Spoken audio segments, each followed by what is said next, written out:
वालेकुम। Sindh public service commission के lecturer के इंटरव्यूज़ की आप तैयारी कर रहे होंगे, जो कि अभी होने प्रोबेबली ईद के बाद ही जब ये कमीशन खुल जाए एसपीएससी ऑफ़िस।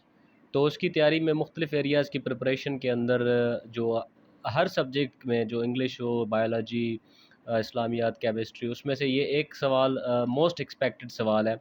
करंट अफेयर्स के हवाले से है कि जो आजकल दुनिया में ये जो भगदड़ मची हुई है, व्हाई रशिया अटैक्ड यूक्रेन, ये सवाल पूछा जा सकता है, ठीक है? कि भाई रशिया ने यूक्रेन पे अटैक आखिर किया तो क्यों किया? ठीक है? उसके पीछे रशिया के मकासद क्या हैं? उसकी क्या पॉलिसी है? उसके पीछे क्या राज़ है? ठीक है? तो आपने उसके जवाब में ये मेंशन करने हैं 5 रीज़न्स, ठीक है? अगर ये 5 रीज़न्स बहुत अहम रीज़न्स हैं जिसकी वजह से रशिया ने यूक्रेन पे अटैक किया है, ठीक है? यूक्रेन मुल्क है, रशिया भी एक बहुत बड़ा सुपर पावर है, तो रशिया एक मतलब डेवलपिंग कंट्री है, उस पे उसने अटैक क्यों किया, ठीक है? और वर्ल्ड कम्युनिटी उस पे रशिया को क्यों कंडेम कर रही है? तो देखें, सबसे पहले इसका रीज़न है कि Russia does not want Ukraine to join NATO, ठीक है? मैं इसको एक्सप्लेन कर रहा हूँ। एक्सप्लेन करने के से पहले आपको रिक्वेस्ट है कि मेरे चैनल को सब्सक्राइब ज़रूर करें, क्योंकि 90% जो मेरे व्यूअर्स हैं वो उन्होंने चैनल को सब्सक्राइब नहीं किया हुआ, तो काइंडली सब्सक्राइब करें। ऐसे मज़ेदार और इन्फॉर्मेटिव वीडियोज़ आप तक बर वक्त पहुँचते रहेंगे, ठीक है? तो पहला रीज़न है जनाब, Russia does not want Ukraine to join NATO. अभी यूक्रेन देखें, ईस्टर्न यूरोपियन कंट्री है जिसका बॉर्डर रशिया से मिलता है, ठीक है? ईस्टर्न अभी कंट्रीज़ कौन से हैं जिसमें यूक्रेन आता है? बोलिविया, लैटविया, जो कि रशिया के अंडर रह चुके थे, पर डिसइंटीग्रेशन ऑफ रशिया के बाद ये आज़ाद मुल्क हो गए। अभी यूक्रेन का झुकाव वेस्ट की तरफ है, ठीक है? NATO, North Atlantic Treaty Organization, जो यूरोपियन एक फ़ौजी मतलब पैक्ट है, जिसको जिसका सरबराह अमेरिका है, जो अमेरिका एक बड़ा दुश्मन है रशिया का, ठीक है? तो अभी अमेरिका यूक्रेन को शे दे रहा है कि आप नेटो को जॉइन करें, ये आपका सिक्योरिटी पैक्ट होगा। कोई भी आप पे हमला करेगा तो वो कलेक्टिव फ़ोर्स उसके खिलाफ इस्तेमाल किया जाएगा, ठीक है? तो यूक्रेन ने अपनी ख्वाहिश ज़ाहिर की है, नेटो को जॉइन की, तो रशिया के इंटरेस्ट के खिलाफ है, ठीक है? जैसे रशिया चाहती है कि अमेरिका उसके इलाके में, जब अगर अमेरिका यूक्रेन में आ गया तो यूक्रेन जो रशिया के सारे वेपन्स जो हैं जो डिप्लॉय किए जाएंगे यूक्रेन में, वो भी बायस ख़तरा होगा रशिया के लिए। तो रशिया नहीं चाहता कि नेटो यूक्रेन जो है नेटो को ज्वाइन करे। पहला रीज़न ये। दूसरा रीज़न क्या है, अभी देखें, ये बहुत अहम रीज़न है। Population of south eastern Ukraine are origin of Russian origin, ठीक है? ये रशियन ओरिजिन के, मैंने रशियन लिखा नहीं है यहाँ पे, और वो रशिया को ज्वाइन करना चाहते हैं, ठीक है? साउथ ईस्टर्न यूक्रेन के प्रोविंसेस होते हैं, जैसे डोनेट्स्क है, ये एस नहीं है, ठीक है? डोनेट्स्क है और लुहांस्क है, ठीक है? ये दोनों प्रोविंसेस हैं जो कि यूक्रेन से आज़ादी चाहते हैं।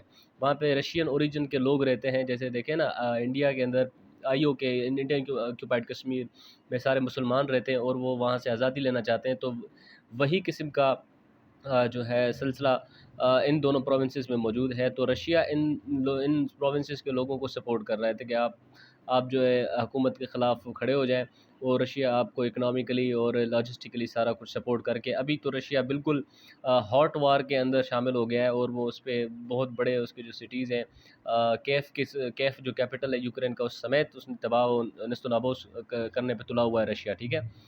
तो ये रीज़न्स हैं। और उसके बाद है, Russia does not have a ground link with Crimea and wants capture some land. अच्छा, क्रीमिया भी देखो पहले आज़ाद मुल्क था, ठीक है? यार ये हम कह सकते हैं कि यूक्रेन का हिस्सा था। तो 2014-15 में रशिया ने इस पे भी कब्ज़ा कर डाला। अभी रशिया और क्रीमिया में जो फ़ासला है वो मैरीटाइम बॉर्डर है दोनों के बीच में, ठीक है? बीच में पानी समंदर है, यानी कि तो रशिया इससे के साथ भी अपना लैंड बॉर्डर जो है ना, लैंड जो ज़मीनी ताल्लुक बहाल करना चाहता है। वो पॉसिबल इस तरीके से कि वो यूक्रेन पे हमला करके उस पे कब्ज़ा करे, तो उसका ताल्लुक जो है क्रीमिया से बन जाएगा। तो आखिरी रीज़न है पॉलिसी ऑफ एक्सपेंशनिज़्म, ठीक है? तो रशिया एक्सपेंशनिज़्म की पॉलिसी है, ठीक है? तो अमेरिका की पॉलिसी के ख़िलाफ़ क्या है? कंटेनमेंट, पॉलिसी ऑफ कंटेनमेंट, जहाँ पर रशिया पहले हमले करते रहता है। आपको पता है रशिया ने हमला किया था अफ़गानिस्तान के ऊपर, तो और अमेरिका ने उसको कंटेन किया था, ठीक है? तो उसने उसने मदद ली थी बहुत सारे जिहादी ग्रुप से, और जो है ना अफ़गान तालिबान से, उससे मदद लेकर वो रशिया को कंटेन किया था, और वापस अपने उसको मतलब 20 साल की जंग में उसको शिकस्त दे दिया आखिरकार। तो पॉलिसी ऑफ एक्सपेंशनिज़्म, ये रशिया ये चाहता है कि जितना हो सके ये बहुत सारी ममालिक पर कब्ज़ा करके ये एक और मज़ीद सुपर पावर बन जाए, अमेरिका से भी ताकतवर, ठीक है? तो पॉलिसी ऑफ एक्सपेंशनिज़्म।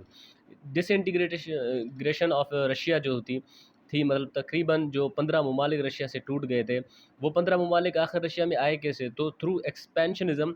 तो एक्सपेंशनिज़्म मतलब ये रशिया अपनी फ़ोर्सेस किसी भी मुल्क में उतारने से कभी नहीं कतराता, क्योंकि वो ये चाहता है कि इसका रोब हर मुल्क में जमा हो।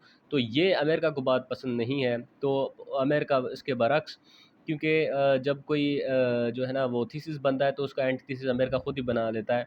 तो पॉलिसी ऑफ एक्सपेंशनिज़्म रशिया का एक मतलब फ़ॉरेन पॉलिसी का अहम हिस्सा है। तो इस वजह से रशिया अटैक करना चाहता है यूक्रेन पे। आई होप कि आपको समझ आ गया होगा इस सवाल का मकसद और जवाब। तो good luck for your interview, और चैनल को सब्सक्राइब करना मत भूलें। Thank you so much for watching.